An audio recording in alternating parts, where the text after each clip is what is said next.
तो बोले एक समय की बात है, नारद जी आए हैं धरती पर तपस्या करने के लिए। तपश्चर्या को धारण किया, बैठ गए जाकर के पर्वत की गुफा में, मन लग गया। और जैसे ही मन लगा है तो बोले कथा का जिस प्रकार हमें जब आनंद आता है तो हमें फिर किसी का ध्यान नहीं रहता, तो हम उस समय समझो तपस्या में चले गए, हम उस समय तपस्या कर रहे हैं। तो बोले उसी प्रकार जैसे ही उनका मन लगा वे तपस्या करने लगे। उस समय नारद जी को तप करते हुए इंद्र ने देखा। इंद्र ने तुरंत मदन को बुलाया। मदन कौन है? कामदेव। तुरंत बोले कामदेव से कहा जाओ अपने मित्र को लेकर। मित्र कौन है? बसंत।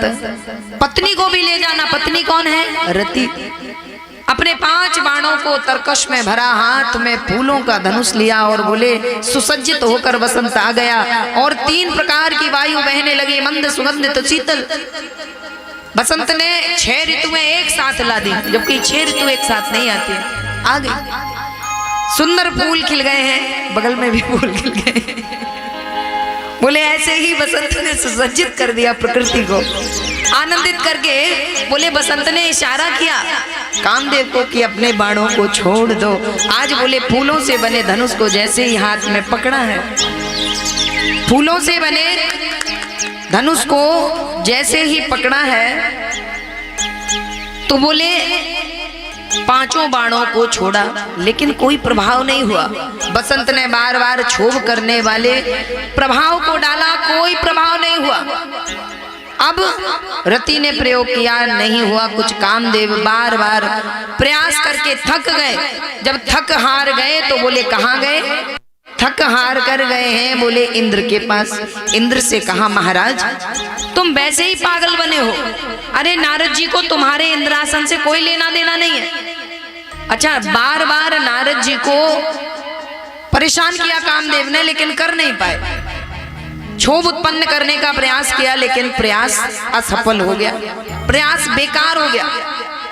अच्छा, इंद्र को बार बार अपने आसन का भय क्यों रहता है? बोले इंद्र को अपने आसन का भय इसलिए रहता है क्योंकि इंद्र की मौसी ने श्राप दिया था। इंद्र की मौसी ने इंद्र को श्राप दिया था कि तू कभी सुख से अपने आसन पर नहीं बैठ पाएगा। क्यों? बोले एक बार इंद्र ने अपनी मौसी के साथ छल किया।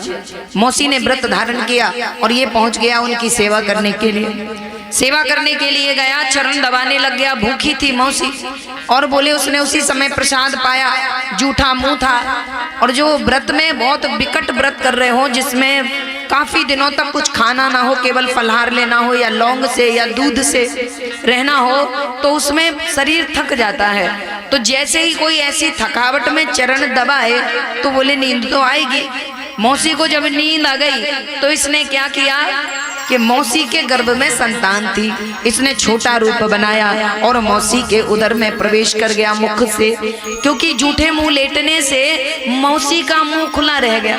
उसी समय बड़े आराम से चरणों को दबाने लग गया और इसने क्या किया कि मौसी के गर्भ में प्रवेश करके वज्र से उनके गर्भ के 7 टुकड़े कर दिए। और जब 7 टुकड़े कर दिए तो वे बच्चे रोने लगे। इंद्र कह रहा है मारुद मारुद मत रो मत रो। फिर 7 टुकड़ों के 7 टुकड़े और किए, 7 सत्ते 49। तो बोले उन 49 टुकड़ों को जब अलग अलग कर दिया इंद्र ने पेट के अंदर। अब जब पेट में ऐसा कार्य कुकृत्य इंद्र कर रहा है तो मौसी को पीड़ा हुई। जब मौसी को पीड़ा हुई, उनकी निद्रा टूटी, उन्होंने पेट पकड़ लिया। बोले हाय, ये मुझे अचानक पीड़ा कैसे होने लगी? लेकिन व्रत के प्रभाव से,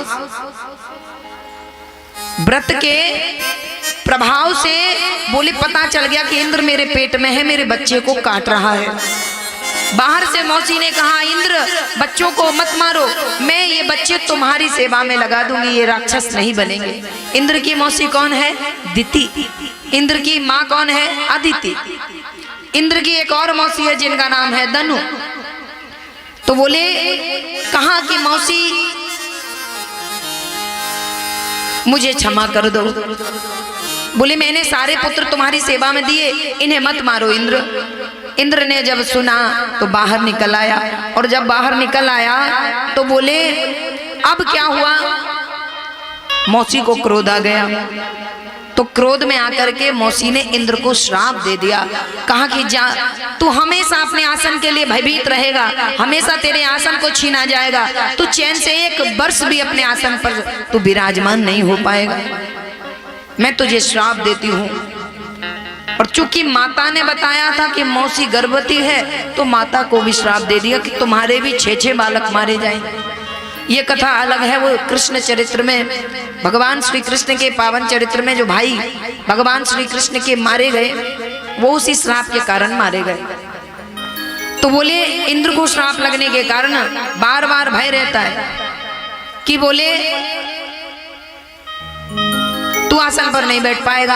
आज इंद्र को भय सताने लग गया।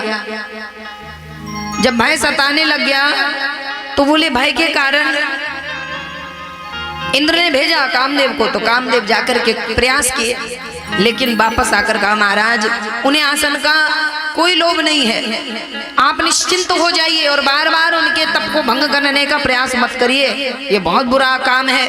कोई भक्ति कर रहा हो, कोई भजन कर रहा हो, विघ्न डालने वाला सारा पाप ले जाता है, आप समझते क्यों नहीं हो। समझाया लेकिन महाराज इंद्र को नहीं समझ आया।